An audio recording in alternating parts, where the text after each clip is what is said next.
Good morning, everyone. Thank you for joining us today for our STAR seminar, He, She, or They, Patient and Provider Perspectives on Gender Identity Disclosure and Data Capture in the Electronic Health Record. We're very excited to have Dr. Hale Thompson here with us today. A few quick notes before we get started. I want to thank the UCLA Center for AIDS Research and the AIDS Institute for their generous support that allowed us to bring Dr. Thompson here with us today. I'm Allison Clement. I'm the program manager for the UCLA Nathanson Family Resilience Center and for the Center for AIDS Research Health Disparities Core.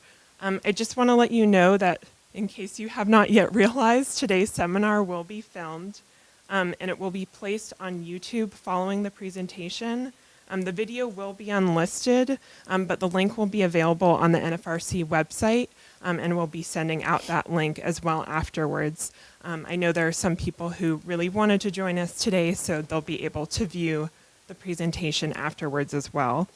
All questions will be part of the recording. A member of our team will come by with a microphone. If you have a question you prefer is not recorded, please wait to ask the presenter until after the seminar. So before we get started, just to give you a brief background about Dr. Thompson, we've been working with him on several initiatives for UCLA Health and with the David Geffen School of Medicine on trans health. So we're really excited to have him here with us today. Dr. Hale Thompson is a BMO Harris Bank Health Disparities Fellow and Assistant Professor in the section on Population Behavioral Health in the Department of Psychiatry at Rush University Medical Center. Broadly, his research focuses on uses of information communication technologies to improve health outcomes and access to care for underserved populations. Hale earned his PhD in public health at the University of Illinois, where his dissertation examined electronic health record implementations and the challenges related to gender identity data collection. He's an advocate for community-driven research and care and serves on the boards of Trans Lifeline, RAD Remedy, among others. So without further ado, Dr. Hale Thompson. Thank you, Allison. Thank you for being here this morning and for the invitation to speak. So I'm going to talk about that I've done with my colleagues at Rush and also how that was informed by some of my dissertation work prior to coming to Rush. I'm hoping, given that you all at UCLA seem to be moving forward on a lot of exciting initiatives, that I can convey some of the challenges and successes that we've experienced at Rush around trying to capture this very dynamic set of identities in what we know to be a very rigid kind of technology. So I have no financial disclosures to make.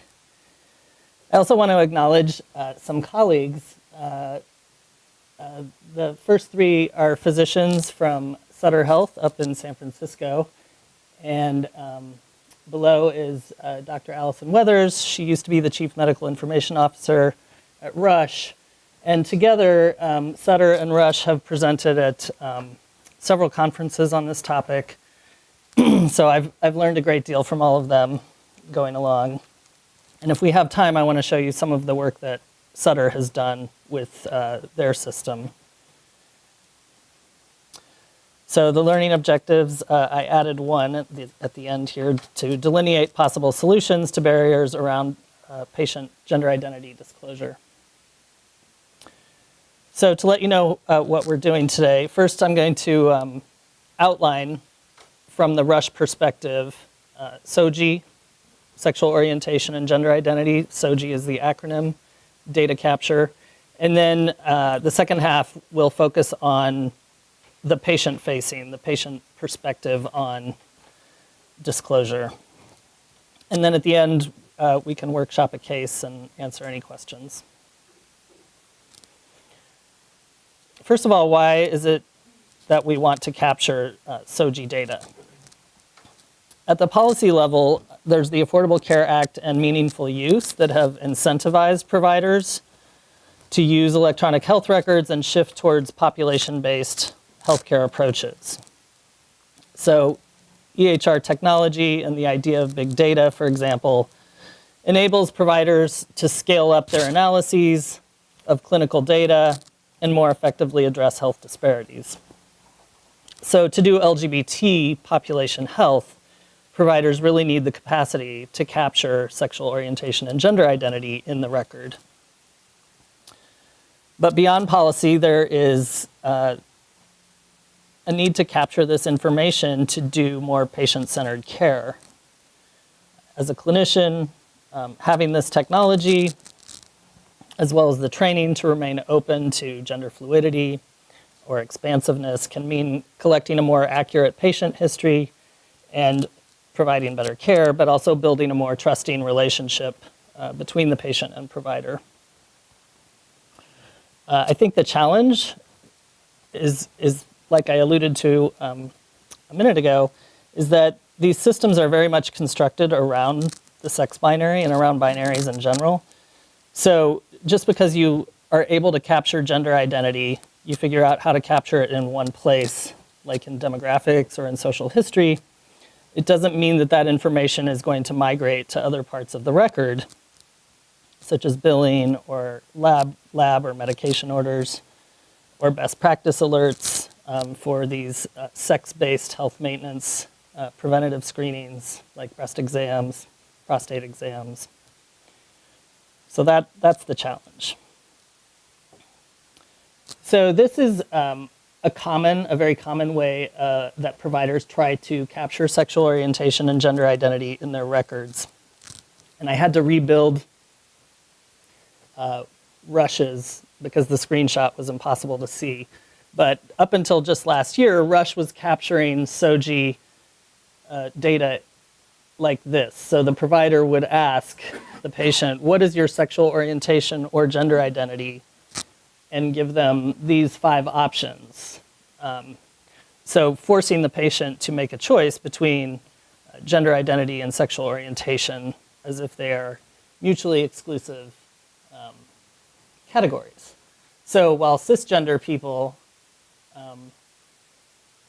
have the opportunity to state their sexual orientation, and assumed that everyone is cisgender, unless you're trans, then you have to sort of make a choice. So we want to get away from conflating it like that. And to give you a little context about Rush, I don't know how big UCLA is, but there seem to be a lot of parallels. So Rush is located just west of downtown Chicago in the Illinois Medical District, surrounded by several other major hospitals. We are a teaching hospital. We have 664 beds. We have over 70 residency and fellowship programs, over 8,000 employees. And the Human Rights Campaign Health Equality Index has deemed Rush a leader in LGBT healthcare since the inception of the index about 10 years ago, I believe.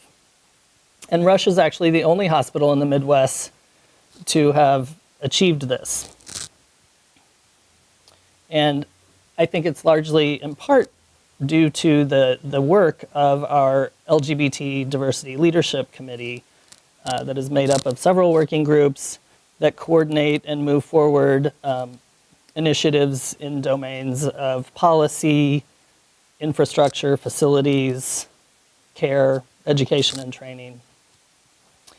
But I will say that Rush only has really one primary care provider across the entire system who serves a significant number of cisgender gay men, transgender, mostly trans men, queer trans men. So while we've established at the institutional level leadership in this care, at the individual provider level, we still have a lot of room to grow. So this is our SOGI work group that's a subcommittee of the LGBT Leadership Council. And you can see it's multidisciplinary. It's made up of medical leadership, Dr. Allison Weathers, who's actually now at the Cleveland Clinic, And myself, Cecilia Hardecker, a nurse practitioner, another nurse practitioner, Brandy. Tim Reef is the Epic developer from Information Systems. And then our SOGI champion is the one primary care provider who serves a lot of GT patients, Greg Roush. Okay, so this is what I'd like to spend a little time on. This is the form, the SOGI form that we built, Smart Form, in the social history section. It actually took us 2 years to get this to go live. And so just to emphasize how much time it takes to sort of gather buy-in across the institution and make these changes and do the trainings. I joined this process in the second year. So I came to Rush in January of 2015, and they were just starting their second year of working on this smart form. So the decision was to put it in the social history section as a bit of a workaround from putting it in demographics, which would have required what we think a lot more labor and effort in terms of navigating legal issues, insurance issues, billing, et cetera, training, by putting it in demographics. So this is something that's in the provider workflow. And the first question is, what is your sex assigned at birth on the original birth certificate? Male, female, decline to answer. And then we have comment boxes that the provider can use to add any explanation. For example, what is your sex assigned at birth? Someone might answer, well, I was assigned female at birth, but I'm actually intersex. And so the provider might want to sort of make a note of that because people aren't assigned intersex, although they're starting to get that designation at birth. But in the past, were deemed either male or female.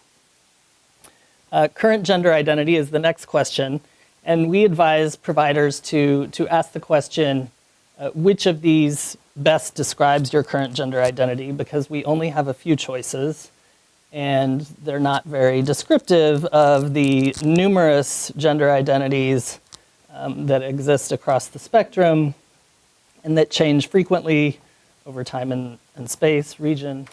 So the choices are man, woman, trans man, trans woman, non-binary, decline to answer, or other, which asks that you also fill out the comment box. And so these two questions are meant for everyone. And then we ask, what is the pronoun that you use? And we actually purposely avoid using preferred pronoun and try not to encourage that because a lot of transgender people don't consider their pronouns preferred, they consider them their pronouns. So we have he, him, she, her, they, them, and then another gender neutral button for ze, zim, here, or other neutral pronouns. And I just noticed last night we don't have a decline to answer button for that. And then we have sexual orientation. Again, very clinical answers here. So it's best to ask which of these best describes your sexual orientation. Heterosexual, homosexual, gay or lesbian, bisexual, something else, don't know, decline to answer. And then we have a free text box at the end with the question, is there anything about your sexuality or gender identity that we should consider that may impact your care? Okay, so I just wanted to show you what it looks like, integrated into the Visit Navigator.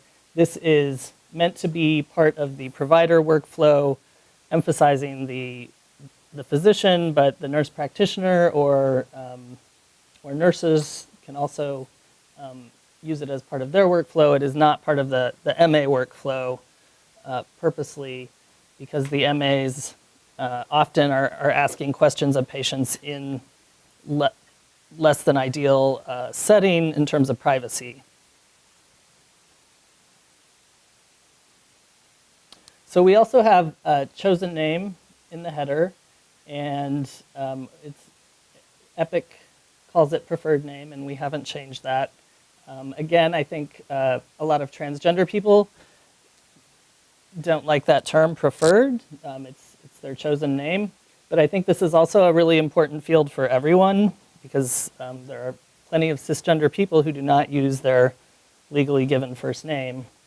And it's important that the provider know how to address all of their patients. So initially, the group had built a transgender flag, or FYI, in the header. And that was going to be based on a kind of incongruence between the responses back in the SMART form between sex assigned at birth and gender identity. So if there was any incongruence, it would send an alert to the header that the patient is transgender. And I thought that might not be a very useful flag to send. And we'll go into more of why that is when I talk about the patient perspectives. I thought that having a transgender flag actually might do more harm than good, because a provider might not know how to interpret that designation with the patient in front of them very meaningfully. So we thought a pronoun flag might be, or FYI, might be more useful. And this is triggered by a sort of incongruence between sex assigned at birth and the pronoun that the patient chooses back in that form. Another way that the pronoun flag can be set off is just the provider can manually change it if the patient tells them directly how they want to be addressed. So this goes back to kind of the importance of having a LGBT leadership committee and really kind of coordinating initiatives. So that's what we did. Last fall was when we went live with the SOGI SMART form, and at the same time we rolled out this anti or non-discrimination policy regarding LGBT patients, students, staff, faculty, and the policy itself is very explicit in terms of protections against discrimination and harassment based on sexual orientation, gender identity, and gender expression. And so we think that the rollout of them simultaneously was mutually reinforcing, had greater impact. Similarly, we actually couldn't go live with the SMART form without rolling out an education piece at the same time. So we didn't reinvent the wheel, as you can see. We went to Fenway and asked permission to use their deck that we then customized according to Rush's needs and tacked on our SOGI training at the end. And so it actually has it doesn't look quite like this, but we give Fenway credit in our deck and have a Rush banner on it. One thing is, we haven't made this training mandatory yet, and some of that was due to timing, that we couldn't get the meet the administrative requirements in time. But I don't think we've made it mandatory yet. Because we have an education committee that has sort of a broader initiative going, and what we've done is put it online so people can take it online. I think a lot of the med students have to go through it before we begin any modules with them. But we also have done sort of a train the trainer on the committee, the LGBT committee, and members of that committee have kind of fanned out across the system over the past year and trained several departments in person using the deck as a teaching tool. And finally, we also have a little branding that we rolled out last summer that also kind of called attention to the work of the committee during Pride, and then going forward in the fall, we continued to use the Rush Pride logo, which we thought also really helped make a bigger impact. Okay, so I think we have time. I will show you, I don't know that these are next steps right away for Rush, because, like I said, Rush doesn't have like a multidisciplinary trans health clinic where this would be really useful. I should probably talk to our primary care provider to see what he thinks about moving forward with something like this. So, and I believe, so this is what Sutter built, and I believe now it's part of the Epic Foundation software, the new release, so that you can kind of use it right out of the box. But there may be some bells and whistles that Sutter has here that the Epic version does not. So Sutter has, it's in San Francisco, so they have a much more substantial transgender patient population, but they also have a much wider breadth of trans services and care at Sutter. So to accommodate these needs, they built something called a transgender toolkit, in addition to their smart form. And they integrated first an organ inventory into their social history gender identity form. And so the provider can go through with the patient, you know, whether they have breasts, ovaries, you know, what gonads are there, and what hormones they may or may not be using. And then they can launch the toolkit, this link at the bottom, based on their need to use this. So the organ inventory, and this is a surgical history feature, and together these two tools allow Sutter to remove the sex restrictions that trigger the health maintenance alerts. And so, for example, anyone with breasts will get an alert. You know, the provider will get an alert about breast cancer screening being needed. Or similarly, anyone with a prostate or a cervix, the EHR will trigger that alert to have those cancer screenings. One other thing, the toolkit, if you can see over there, also has flow sheets for medication orders, as well as a reference page for providers to use to look up, I believe, referrals or guidelines, should they need them. So that's kind of handy. So at Rush, we think our keys to success were really being intentional about goals and the scope of the work that you need to do and the data you need to capture. Identifying and engaging key stakeholders is another name to use, but they may also not have had the training, or the technology just isn't there yet. So there are all kinds of reasons why this happens. And sometimes the staff is deliberately malicious, actually. Okay, so I did 4 focus groups in Chicago in 2014 in different parts of Chicago. So there were 30 people of a range of gender identities. Each focus group was pretty unique. As you can see, just based on sex assigned at birth, the distributions are pretty varied. But you can also see that 23 of 30 of the participants were assigned male at birth, meaning moved through the world as women or trans feminine people in this case. And that was fairly deliberate. That's because trans women, and particularly trans women of color, face numerous more barriers accessing care Granted, all trans and non-binary people face a lot of challenges accessing care, but transgender women disproportionately face those challenges. So the first and the third focus groups were all women or trans women, and then the second focus group was a range of non-binary men, trans men, women and trans women.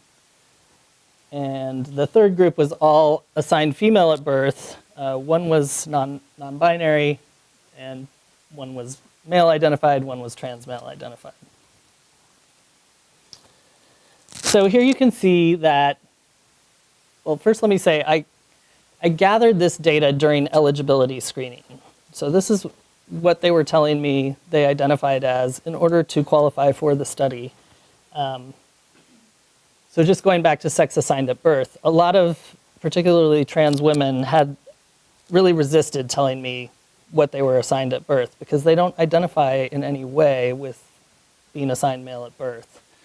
So that was a challenge, and you can see here that 50% told me they are what is known as stealth. They move through the world as men and women. They are not out as transgender. And that's just the people entering this study. I think in other settings, the other 50%, they may have said they were trans female to get into the study, but in other settings, they might not be out as trans. Excuse me. Okay. So race and ethnic identity. There was a good cross-section, certainly not representative of trans communities in Chicago, but a good cross-section. We did not have any Asian or Arab participants, for example, Asian American or Arab American. About a third were African American, a third Latina, a third white, and then 10% mixed race. And the age distribution varied from 18 up to 73.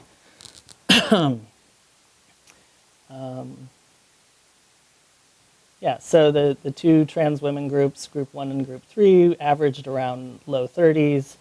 The multi-gendered group was younger.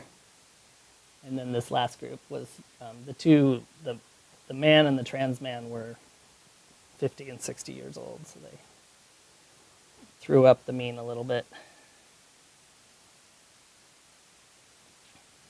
Okay, so the first thing we did in the focus group was just talk about two intake forms from very prominent LGBT clinics. We wanted to sort of start off with like, what are the best forms out there?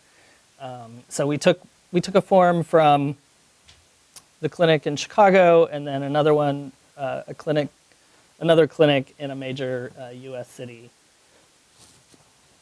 So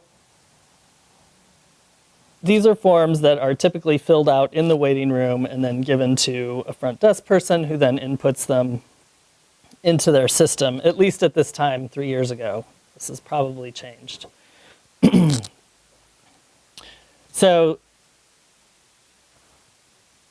the 4 focus groups all overwhelmingly preferred clinic number 1's format. They preferred it, but they also said they wouldn't necessarily, it would depend on where they were answering these questions, would they actually answer them. But what they liked about it was that there was a decline to answer option for both, and that they didn't have to identify as transgender in the way that the Rush question forced you to sort of come out as transgender, the old Rush question. So if someone identifies as a woman but was assigned male at birth, they can still answer both questions, and they don't have to sort of say, I'm transgender, because they don't identify with that term. What they didn't like about LGBT clinic number 2 were a few things. They didn't think that intersex should be listed under gender. They also didn't like the M to F and F to M terms. They thought those were very outdated. And they also just didn't like that they seemed to be conflating sex and gender. So again, you can't be counted here. Like if you identify as male, you're not going to be counted as trans. Whereas in clinic number 1, if someone identifies as male but was assigned female at birth, they can click off both of those choices, still be counted, still identify in a way that feels true to them.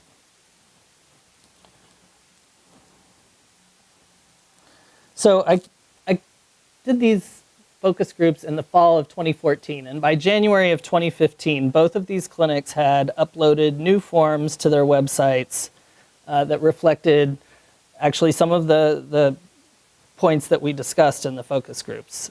So I just want to acknowledge that these clinics are really trying to listen to the needs of their patients and seem to be mindful of them and actually making changes, constantly acknowledging that this is a work in progress and we're probably never going to have a perfect form.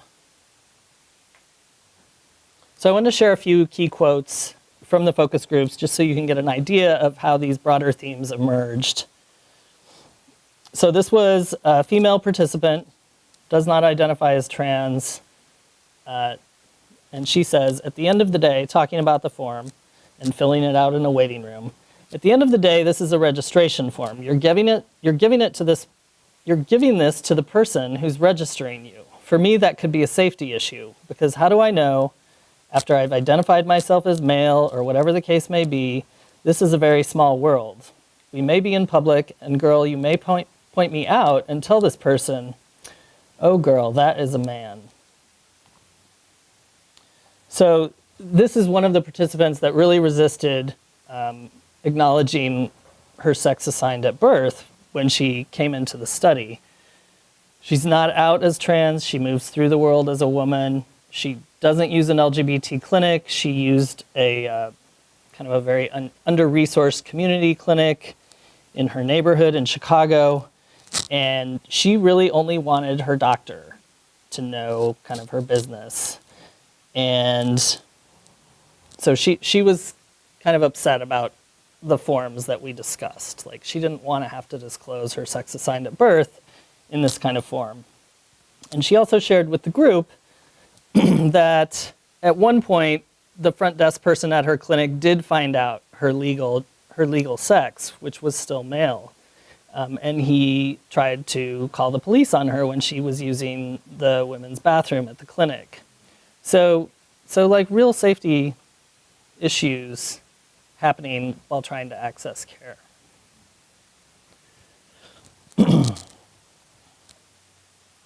So this participant, male participant, also stealth, doesn't identify as trans, doesn't move through the world as a trans man. However, he used the LGBT clinic in Chicago, hoping that he would get more sensitive care there.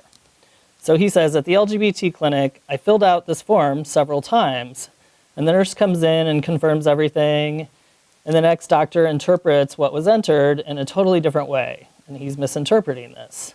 How that happens with just a gender marker several times, there was a lot of misgendering. And this is actually, this kind of thing is what made me think twice about using a transgender flag in the record, because although some people might be able to interpret what it means that this patient is a trans man or is non-binary, other providers might look at that and look at the person standing in front of them and just get totally confused and not know what to do. So that was part of what informed doing a pronoun flag instead. So the non-binary participants, one of them said, questions about your sexual orientation, your gender identity, and sex assigned at birth don't tell a lot about me and my body and my health and the situation I'm in right now. The assumptions they are working on are going to feed everybody, and in medical situations, that might not be healthy for me, and they put me at risk.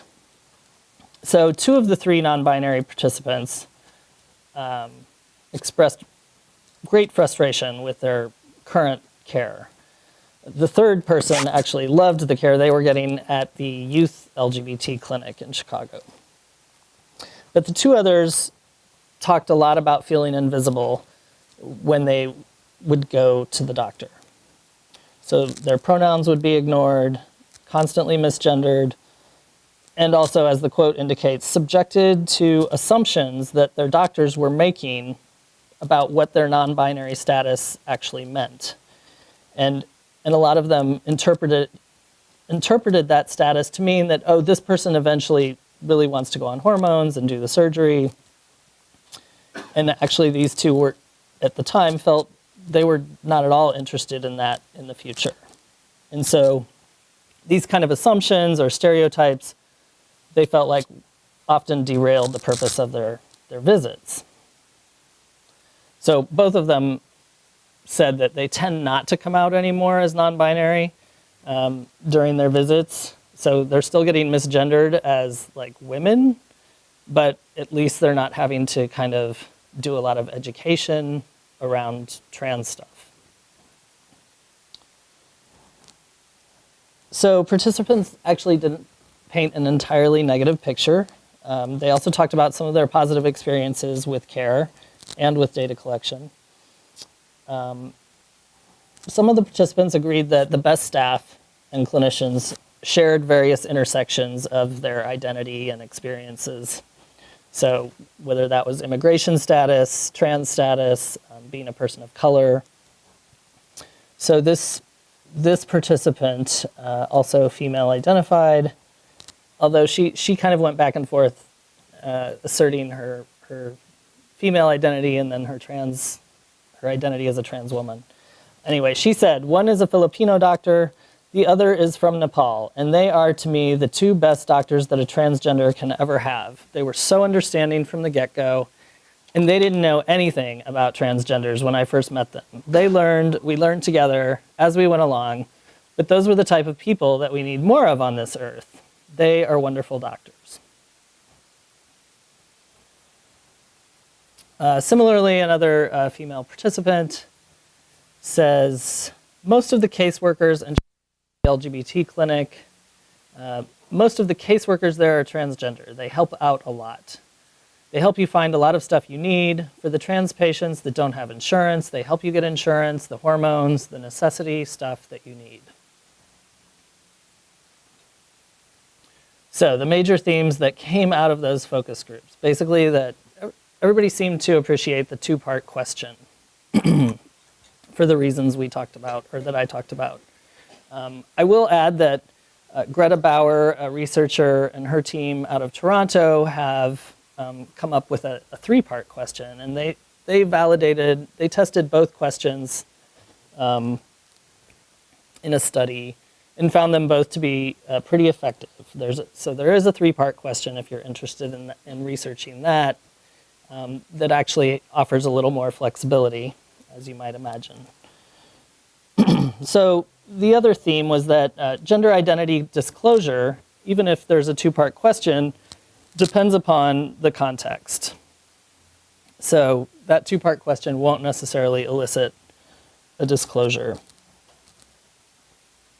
So to me, that suggested kind of a visibility paradox to trans populations, in that trans and non-binary persons expressed really wanting to be seen and understood and respected for who they are when they're seeking care. But they may choose to be invisible rather than out in healthcare settings if they perceive that the staff or the person reading their health record doesn't have the skills to interpret and articulate gender identity appropriately, or if the setting doesn't feel safe, or if that aspect of their self doesn't feel relevant to the visit. So these are themes that kind of align with the idea of intersectionality. using an analytical lens that recognizes the dynamic aspects of gender identity, the slipperiness, the fluidity, and the ways that social contexts always also impact, how we understand ourselves and move through the world. And I think using that kind of lens can enhance the usefulness of electronic health record tools when it comes to gender identity. So some recommendations. First, providers should consider ways of increasing patient privacy, particularly at registration and intake, to minimize the misgendering and involuntary disclosures. So that could mean providing the capacity to register from your living room on a secure patient portal, or registering at a kiosk in the waiting room rather than with a person. Creating pronoun flags in the headers, or also, if you don't have the technology, creating a workaround in the waiting room, such as calling patients out by their last name and first initial, rather than using any gendered names or gendered salutations.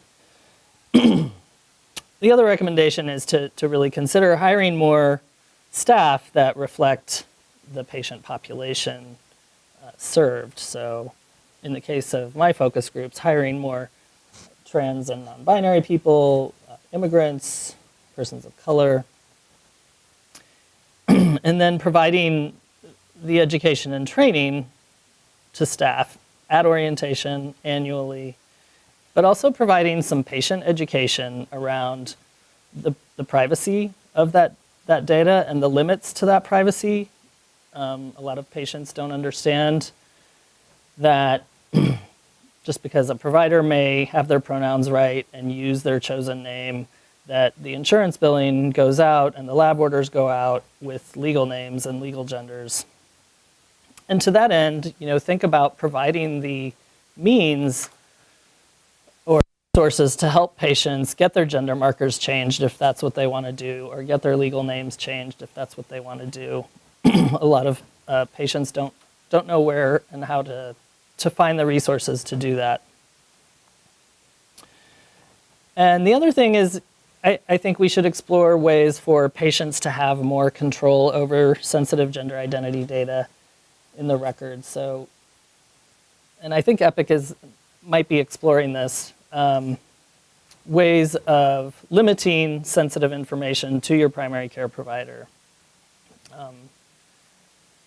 But that's a ways out. So I just wanted to talk about a case that's based on a real case. So say you are working in or on a unit, and you note the pronoun flag is lit up for one of the patients.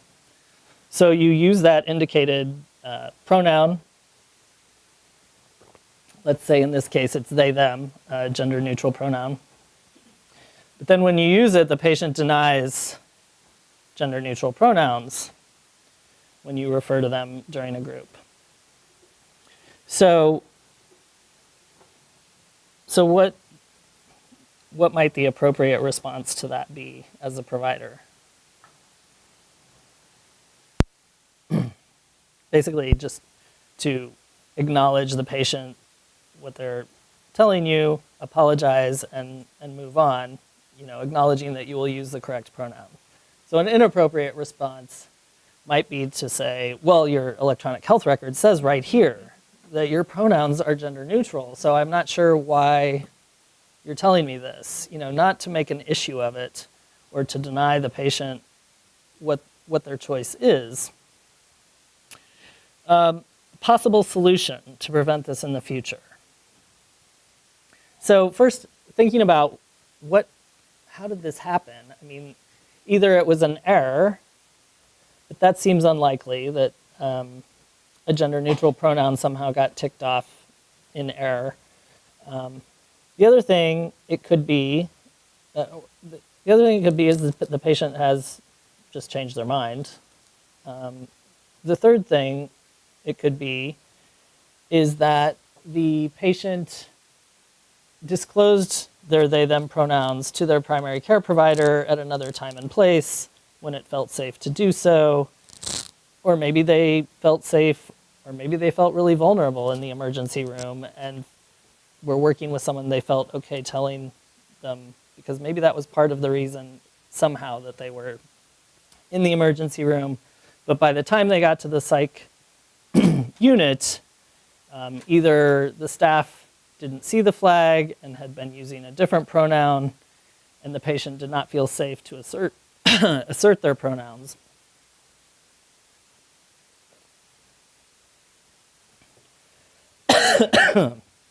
Told Allison my voice lasts about 30 minutes. So again, I think this is where an intersectional is useful. And if you see a pronoun flag lit up, to think about where you are before you begin using it, and maybe check in with the patient in a private place before using it. So that is my presentation. If you have any questions, I'm happy to answer them. Yes. They, them. Pardon me? How would you use a they, them in referring to someone? Can you give an example? Well, I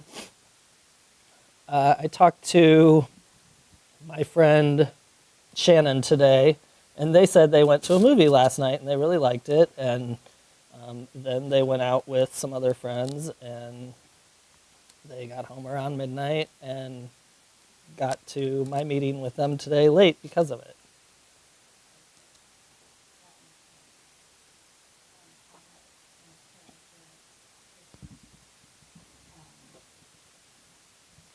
Was being admitted and told the staff I want to be referred to as they, and so when they up, it didn't make sense. Them, yeah, that's when you use them. No, when they were calling the name, they thought that, like, You were using they instead of a name? yes. So the staff got confused and said, "Them, your lunch tray is here." You know, so they took it really literally, and the patient got very upset. Yeah, So- I mean, that's where the training piece Right. comes So I in. just want to make sure I'm trained correctly. Right, it's just interchangeable with other pronouns. Although, I mean, there are people who don't like pronouns and just want to be referred to by their name at all, you know? Thank you for a great presentation. Sure. I just wanted to ask if you could comment a little more explicitly on the intersectionality piece, Mm-hmm. because you're in Chicago and we're in Los Angeles, and there's a huge Latino population and a lot of issues of limited English proficiency. Mm-hmm. How does that interact with these SOGI issues? Because in Latino culture, you say señor or señor as a sign of respect. That would be like Mr. or Mrs. in English. If you could just comment a little bit on that, cross-culturally, cross-linguistically, how this plays out. Right. Well, you know, one thing I didn't change on my slide, instead of Latina, I used Latina because the first focus group I did was 10 Latina women and one like mixed race woman. But I think in many Latin communities, queer communities, Latinx is now what's being used to kind of de-gender some of the language.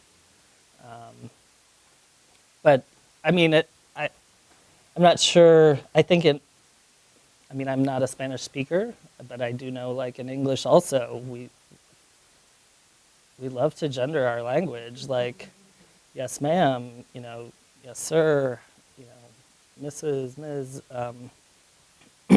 ways that a lot of people just take for granted.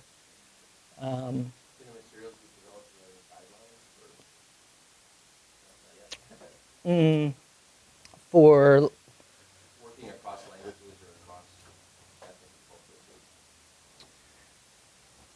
no, no, that is a good question. I mean, I would check with like the Center of Excellence, their website in at UCSF, where they do. I mean, a lot of their staff at the Center of Excellence is Latinx, so they might have developed those tools. But yeah, that's something that would be important, especially here, but also in Chicago. Yeah. Hmm. Noted that in your focus groups there were less number of older participants, but I'm wondering, based on the generational gap, if you noticed any discomfort or differences in variability in terms of the disclosures they were making, in their comfort with pronouns or identifying certain things. Well, so these were just average ages. We actually had quite a few elders in our groups. So like in the Latina group, we had 2 women in their 60s. And yeah, in this third group, we had the 73-year-old, and then in this group, we had a 60-year-old and a 50-year-old, I think. But yeah, there were a lot of generational differences.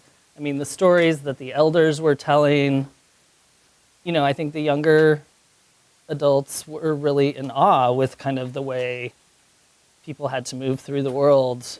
Some of the stories from the past were really strikingly, different experiences. I'm not getting More in terms of their comfort in disclosing their gender identity or identifying with particular pronouns. There was variation with that. I don't think it's a matter of age necessarily. I mean, a lot of the younger women in particular did not want to acknowledge their trans status. I felt like the older women were more forthcoming and like were now sort of leaders in the community, and they may not have been out at one time, but felt like it was pretty important now to be out in order to move kind of community needs forward. But I don't think I could make kind of a generalization. I think there's a lot of young people who are also trans and non-binary identified. It just depends. Mm-hmm. Mm-hmm. How did you go about training the workforce At Rush? at Rush with not only the soju form, but also making people more culturally competent and understanding? I mean, that is a work in progress. We have done like minimal training. We've done these trainings with the decks. Some of us have gone to different departments and done trainings, and staff seem to have they really want to learn, but I think, there's only so much you can do with a PowerPoint and a 1-hour training. A lot of it takes some real life experience. So that is a challenge, and things change so quickly. We can do this training. I mean, even the slide deck is dated, So that's a real challenge. I think what we try to emphasize in our trainings is that cultural humility is really important. There's no way you can be an expert in this stuff because the language changes, the people you're serving are diverse and have diverse needs. So we just try to ask people to kind of check their assumptions and be humble and active listeners, ask questions, not from a place of voyeurism, but from a place of like honest, curiosity and wanting to learn, but also to do their own homework, not to make their patients educate them. So it's a lot.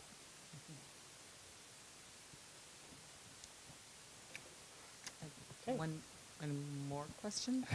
Oh, Go ahead. okay. Go ahead. So registration, if I understood correctly, in EPIC, you said that the physicians or clinicians did the SMART form, Mhm. but the registration people here, they register the patient oftentimes before a physician's ever seen them. Right. So it would be very important for them to understand the right gender identity, preferred name, et cetera. How's that Yeah, reflected at Rush? that has not been solved at Rush or at Epic yet. There's no way for the patient to fill out the gender identity SMART form yet without having seen a provider first. So once they see a provider, they can go into my chart and kind of change things if they need to.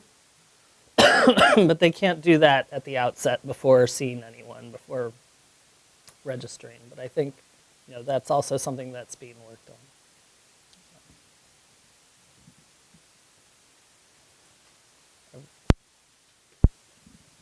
So unfortunately, we're out of time already, but I know we're going to be sticking around. Some of us will be meeting with Dr. Thompson. Feel free to ask additional questions afterwards. Very quickly, if you didn't already sign in before the presentation, please do so. We have another sign-in sheet up here. And also, if you're requesting CEUs for the presentation, we have a separate evaluation for you to fill out. We'll have it up here, but we'll also be handing it around. Hale, thank you so much for your presentation. We really appreciate having you here.